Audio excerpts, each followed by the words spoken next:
அதிமுகவில் இருந்து பிரிந்தவர்களை மீண்டும் சேர்க்க எடப்பாடி பழனிசாமிக்கு செங்கோட்டையின் 10 நாட்கள் கெடு விதித்துள்ள நிலையில் தென் மாவட்டங்களில் எடப்பாடிக்கு எதிராக மறியல், போஸ்டர் யுத்தம் என எதிர்ப்பு கிளம்பியுள்ளது.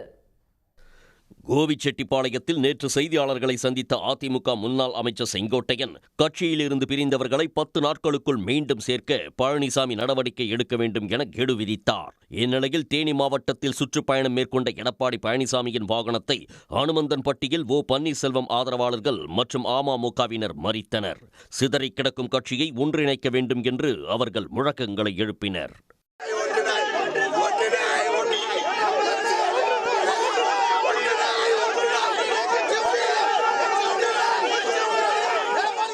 அதிமுக, அமமுக, ஓபிஎஸ் ஆதரவாளர்கள் என ஏராளமானோர் அங்கு குவிந்ததால் சம்பவ இடத்திற்கு வந்த காவல்துறையினர் அவர்களை அப்புறப்படுத்தியதை அடுத்து பழனிசாமியின் வாகனம் அங்கிருந்து புறப்பட்டுச் சென்றது. கம்பத்தில் பிரச்சாரத்தை முடித்துவிட்டு போடி நோக்கி சென்றபோதும் பழனிசாமியின் வாகனத்தை சங்கராபுரம் பகுதியில் ஏராளமானோர் மறிக்க முயன்றனர்.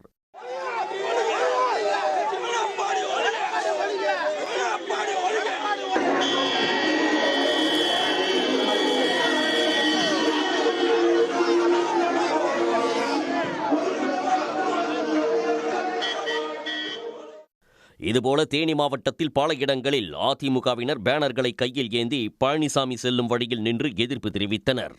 இதற்கிடையே வத்தலகுண்டு சுற்றுவட்டார பகுதிகளில் பழனிசாமியின் வருகைக்கு எதிர்ப்பு தெரிவித்து போஸ்டர்கள் பரவலாக ஒட்டப்பட்டுள்ளன. அதே நேரத்தில் பெரியகுளம் உள்ளிட்ட சில பகுதிகளில் எடப்பாடிக்கு ஆதரவாகவும் பேனர்கள் வைக்கப்பட்டுள்ளன. உடனுக்குடன் செய்திகளை தெரிந்து கொள்ள சன் நியூஸ் பெல் ஐகானை கிளிக் பண்ணுங்க.